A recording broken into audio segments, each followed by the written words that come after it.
월터 브루그만이라고 하는 유명한 구약학자가 이번 코로나 사태와 관련하여서 짧은 책을 하나 냈는데 다시 춤추기 시작할 때까지라는 제목으로 이번 코로나 팬데믹에 대하여 지금 현실을 해석을 했습니다. 브루그만은 세 가지 그 의미를 성경에서 찾았습니다. 하나님의 징계일 수도 있다. 이 시대의 소비주의, 이 시대의 물질주의를 극복하고 하나님의 뜻을 이루고자 하시는 하나님의 하신 일, 그것일 수도 있고, 하나님을 만만하게 보고 하나님 앞에서 교만하고 하나님 앞에 죄악에 대해서 돌이키지 않는 이 시대를 끝내버리시고 새로운 시대를 여시고자 하는 하나님의 뜻일 수도 있습니다. 성경은 새로운 시대는 안락하고 편안한 선물이 아니라는 것을 가르칩니다.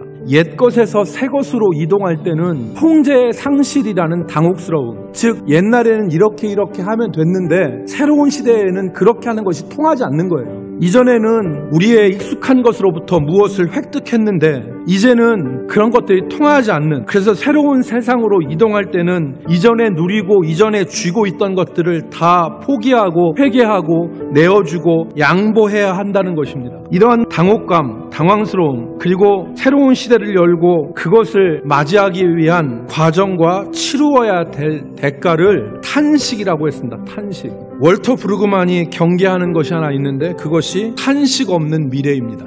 낡은 것을 가지고 새 것을 맞이할 수는 없죠. 탄식, 자기 변화, 옛 것에 대한 포기, 그리고 자기 부인이 있어야 되는데 그것이 없이 맞이하는 새 시대, 하나님의 새 일은 아무런 의미가 없다는 것입니다. 그것은 새 일이 아니고 새 시대가 아니고 오히려 옛 것을 흐트러버리는 혼란밖에 되지 않는다. 탄식 없이 맞이하는 미래는 결코 희망의 미래가 될 수 없습니다. 어떤 임금에게 1만 달란트 빚진 종이 있었습니다.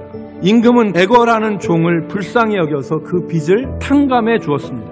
근데 이 사람이 자기에게 100데나리오 빚진 동료를 만났을 때 목을 잡고 윽박지르면서 빚을 갚으라고 했습니다. 자기 동료의 애원을 뿌리치고 그를 옥에 가두어 버립니다. 이 소식을 들은 임금이 악한 종을 소환합니다. 내가 너를 불쌍히 여김같이 너도 내 동료를 불쌍히 여김이 마땅하지 아니하냐. 임금의 은혜를 진실로 깨닫지 못했던 것입니다. 그는 1만 달란트를 탕감받았지만 여전히 1만 달란트를 갚아야 된다고 하는 부채의식에 사로잡혀서 살고 있었고, 그러기에 100데나리온 빚진 동료의 목살을 잡고 갚으라고 윽박지른 것입니다. 만일 우리가 하나님의 말로 닿을 수 없는 은혜를 받았음에도 불구하고 우리가 용서하지 못하는 세계에 살고 있다면 우리의 가치관과 우리의 세계관이 바뀌지 않았기 때문에 그렇습니다. 만일 이 사람이 진짜 1만 달란트를 탕감받았다는 것을 누리고 살았다면 이 사람은 기꺼이 100데나리온 빚진 사람을 향하여서 괜찮아, 안 갚아도 돼, 이렇게 얘기했을 것입니다. 가치관과 세계관이 변하지 않은 것입니다.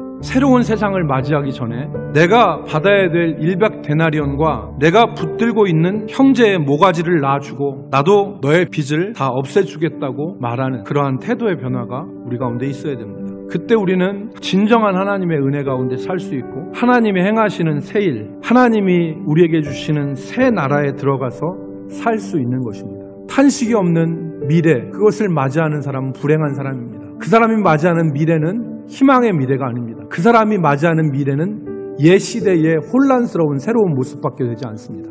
우리 모두가 하나님이 행하실 일들을 기대하면서 우리의 옛 것들을 던져버리고 하나님의 뜻을 받아들이는 새로운 역사가 우리 가운데 있기를 주의 이름으로 축복합니다.